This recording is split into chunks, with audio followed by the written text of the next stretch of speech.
All right. Dr. Joe Dispenza on Chris Williamson's podcast. Creating deep and sustainable change is the topic of today. And being comfortable with the unknown. So let's go. So is the issue that people, when they want change, they don't change deeply enough? They're just looking at, well, if I do this particular new physical habit, that will be able to change things. But the underlying currents that are driving that behavior are always going to come in and then take over, despite the fact that you don't want to eat sugar anymore, or you want to be more polite with your partner, or you want to be more. It's too surface level with a lot of the change that tries to be attempted. Yeah, I think that people, unfortunately, have to get knocked to our lowest level sometimes. Where you're no longer inside the jar. When you're inside the jar, you can't read the label. You got to get so uncomfortable that you could actually see yourself, right? And so that tragedy, that crisis, that disease, the diagnosis, the loss, it's got to be so severe that you finally look at yourself and say, maybe it's me. Oh my God, could it possibly be me? And does that always have to be the way? Like Dr. Joe is talking about having to hit rock bottom before we choose to make a dramatic change? Or can we not wait until we get that low in our life and make the change before that? Like, a lot of people can make a change when a huge negative experience occurs, but how many of us can make that same magnitude of change when nothing's wrong, when it's all smooth sailing and everything's going good? Why do we have to wait for some tragedy to happen before we make life-changing decisions? Let's just do it when we're going good, when we're winning, when we're on top. There's nothing wrong with like being on top of a mountain and making that your footstool for the next mountain to climb.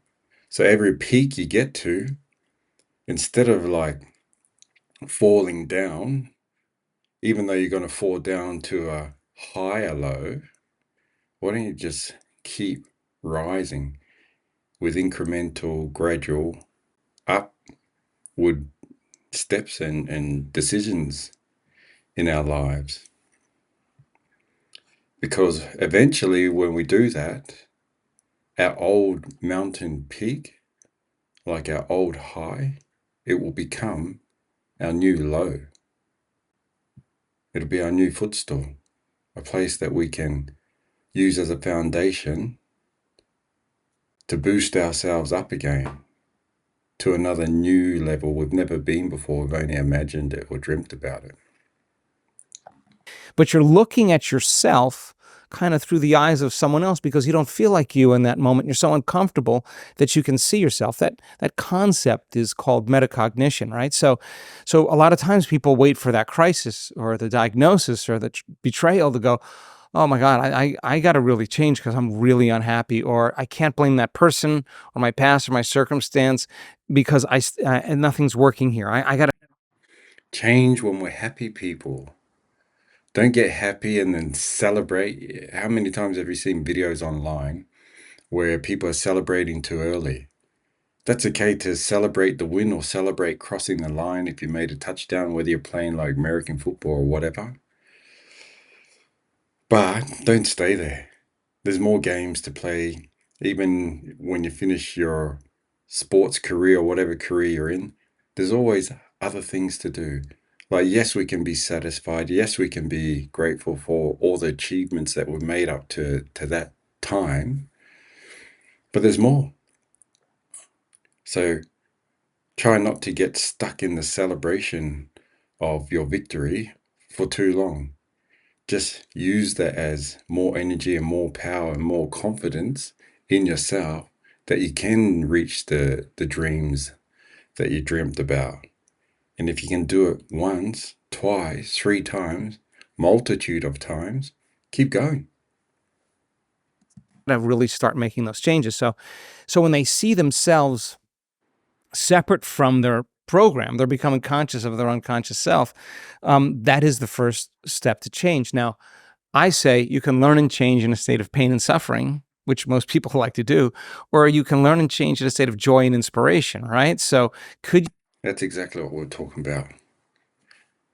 Don't wait for the pain and suffering to occur, to change. Do it when we're at a state of success. We're at an all-time high.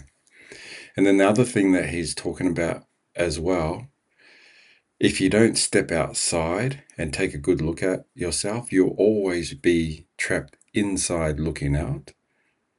So from time to time, we almost need to be as though we're another person, evaluating like our dreams and our goals and our energy and our efforts to create and make those goals become our reality. Because if not, we might be just stuck in our own headspace and can't think outside of our old mindset. We have to get a new mindset, and that often requires us being outside the old mind. Because if we use the old mind, our old way of thinking, we only can get to old places. So we need to adopt a new mind, a new way of thinking to get to new places. And if we haven't got those new thoughts or those new methods or strategies, then we just learn from people that have already been there. So we're using their mind, not our old mind, their way of thinking, their experienced way of thinking and doing things to use in our own lives so that we can get to new places where these guys have already been. could you be defined by a vision of the future? And could you get up from your morning practice, actually believing in your future more than you're believing in your past? So from that elevated state where you combine a clear intention with an elevated emotion, from an elevated state, instead of a self-limiting state, you can be conscious of that old self as well. And so I think, God, what a great time in history to be alive, because this is a time in history where it's not enough to know. See, he's talking about like believing in ourselves in the future. And a lot of us may think, well, the future is like how long away is it? Like how far away is your dream? Are you thinking in 10 years, 20 years, or 30 years? Sometimes that's good for planning. You know, it's always good to have like life goals and life ambitions. But thinking in the future can be as simple as when I walk out of my door to go do whatever I need to do during my normal weekly days, I can plan not so much what is going to happen outside, but I can see just within the future of the next 6 to 8 hours how I'm going to respond to the day that I'm used of. And then if things occur that don't usually occur during my day, I can plan for the unknown. So if it's a good thing, I can plan that well. If something good happens to me today, I can be grateful. I can share that experience with other people. If something negative happens to me today, I can just take time, is the first thing, create space before I react or before I respond. And in those micro steps or micro planning, we can plan out our near future, our day-to-day future, as well as the lifetime goals in the far distant future. But you get to those long-term goals by daily increments, moment to moment, making basic choices, taking simple steps that is on the right pathway that leads to that end goal. This is really a time in history to know how. And I've been at this long enough, Chris, to know that 20 years ago, people didn't hear it like they hear it now. The information is readily available. And people are realizing, kind of, if I have this dream, if I have this goal, how bad do I want it? And if they really want it, and we've all done this, you sit down and you say, what would it be like to be super healthy, super wealthy, super in love, super mystical, transcendental, whatever it is? Like, you ask that question and your brain gets really creative. It starts combining circuits in new ways, and you start getting this vision of the future, this possibility that you actually put yourself in this future reality. It becomes so real that you start to feel the emotion as if you were actually there. And that's what Dr. Joe talks about, and others, is experiencing the emotion of that future day. So say, for example, you're in your first year at university, and then you just vision what your graduation day would look like, and especially what it would feel like. And then when you live in that emotion, your brain starts to believe it, because your brain doesn't know the difference between a real experience and an experience that is yet to occur. But your body sends those, mainly your heart sends those feelings, those messages to your brain, and then your brain starts believing it as though it's happening. So you can actually trick your brain via powerful positive emotions and feelings that it's experiencing your graduation day, or the day you reach a major milestone in your life. And live in those emotions and believe, like, it will cause your brain to believe that you are that person, you are that graduate. And so that moment when you come out of your resting state, the stronger the emotion you feel when you hold that vision, the more you'll remember that vision. That's creating a memory. So the person comes out of the resting state and they make a decision. And see that? He's talking about creating a memory from a future experience that you're feeling about. So your brain will record that as a memory, those emotions, that vision that you have, and it will keep looking towards that time, because there's a part of your brain known as the salient network. It's a group of different parts of your brain. Salient meaning important. By your emotions, by your feelings, you teach your brain what is important. So by default, the salient network will search for more of that emotion. And the way it will do it is just pan through your whole day, looking for people, places, and things that match up to that experience that you created in your brain as a memory. But it's futuristic. With such firm intention that the amplitude of that decision carries a level of energy that causes their body to respond to their mind. That their choice that they're making in that moment becomes a moment in time that they would never forget. They'll say to you, I remember the moment I made up my mind to change. I was in this place. I was with these people. I was this particular time. That the event is a long-term memory. And they've come out of the resting state. And we could say then they're giving their body a taste of the future emotionally, and somehow they begin to embody whatever that future is, and now they begin to move in a different direction. And so they start trusting in their future more because they feel like they're connected to it. So then the person who's really interested in making a change would have to come to that same state again in order to produce the same effect. If they say, I don't feel like it, or I want to be nicer, or whatever, and there's nothing really at stake. Intention is really meaning. You gotta have a meaning behind what you're doing. So people who now say, I want a better life, I can't have a better life unless I change.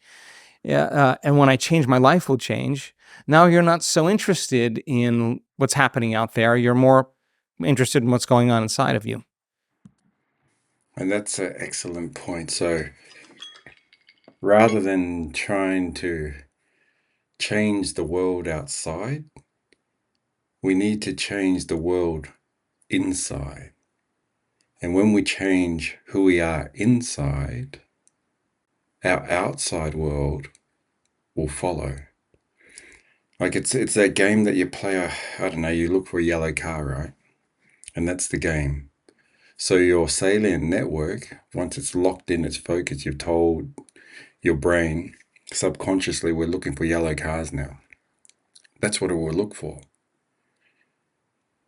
And it's the same like with memories that you're creating in a future time. Your brain will look for it. But a warning too, on the flip side, it can also occur when you're thinking negatively, especially if you keep on thinking about actual negative experiences that you've had in the past. Because your brain, once again, your feelings of that negative experience will teach your salient network to look for more of those experiences because that's the only data, that's the only information that you're feeding your brain. So if you've had like negative experiences in the past, you've got two options. One, don't think about it. Two, change your emotional connection to it. Or actually the third option is just create new memories, not from the past, new powerful, emotionally charged memories to the future you want to go to, you want to live in, the future person you want to be, the future people that you want in your life, the future reality situation that you want to be involved with and be surrounded by. Teach your brain to look for those people, places, and things that match up with that strong emotionally charged future memory. To go from any state that we're in now to a new state, that transformation process requires stepping from known to unknown. Yeah. How can people get more comfortable with stepping into the unknown, and why is it such a scary place? Let's see if I can explain this on two levels. The brain is a record of the past. The brain is a reflection of everything in your environment that's known to you. It's an artifact. It's a repository of everything you've learned and experienced in your life. It's a memory bank. And so people wake up in the morning and every person, every object, everything, every place, every experience that they've had in their life is mapped neurologically in their brain. So they wake up in the morning and the first thing they do is they think about those problems. And those problems are memories that are really tattooed in the recesses of their gray matter. And the moment they start remembering the problem, they start remembering the past, they're thinking in the past. Every one of those experiences or problems has an emotion associated to them. So the moment they think of the past and they start feeling unhappy or anxious, now their body's in the past. Thoughts are the language of the brain, feelings are the language of the body. And that's a good thing to bring up as well, is if we've had negative experiences from the past and we dwell on them, 100% you're able to recall that experience in a multitude of different angles. So you can recall it the way it actually happened. Then you can like recall it again and play out a different scenario that ends in a negative way. It's like replaying the same old movie with different outcomes or different endings, which are all negative. And each ending you come up with that one negative experience that you've had in the past, because you're emotionally attached to it in a powerful way, your brain starts to believe it. So if you're always reflecting like on negative previous historical experiences, that's the trajectory that you're heading towards either tomorrow, the next day, or next whenever. We got to stop doing that. We just got to recreate new pathways with new happy endings. And how hard is it to imagine like positive outcomes and positive experiences? Like try and focus on being that ultimate you. It's more difficult to imagine that person and your future dream life than it is to recall like negative experiences in all different fictional ways, even though those other ways didn't actually happen, but you can vividly imagine them as though they could have occurred. And that's the same process that we need to adopt when we're thinking about where we're really going, who we are really becoming, who we really want to spend our life with. Thought and feeling, an image and an emotion, a stimulus and response, and you're conditioning the body emotionally into the familiar past. And the body's so objective, as I said, doesn't know the difference between the real life experience and the one that you're imagining. The body's actually believing it's living in the environment where that problem is actually existing in the present moment. So that becomes the familiar past, and we call that the known. Then people get up and then they rush through a series of automatic routine behaviors. They're on automatic pilot because they do the same thing today as they did yesterday. And a habit is a redundant set of automatic, unconscious thoughts, behaviors, and emotions that's acquired through repetition.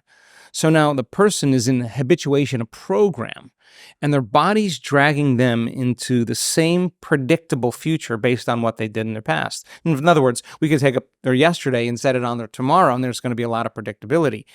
So if you can predict something, then that's the known too. So the familiar past is the known, the predictable future is the known. There's only one place left where the unknown exists, and that's the sweet spot of the generous present moment. And so we teach people how to master the moment, how to master their attention. And where you place your attention is where you place your energy. And that's the final point for today. Where your attention goes, energy flows. So if you're on autopilot, feeling, thinking, reflecting, believing in the past, that's where your attention is going. That's where your energy is flowing. And vice versa, if you're always bringing up futuristic, fictional memories, like Dr. Joe just said there, your body doesn't know the difference. It doesn't know time. It just knows how you're feeling about what you're thinking about the most. So we need to think about our best selves and our best moments yet to come. I'm going to leave it there for today. Once again, thank you, life. I'm grateful to be alive and have the ability to create life by inspiring life through good words. And everything I do, who is my who? You are my who.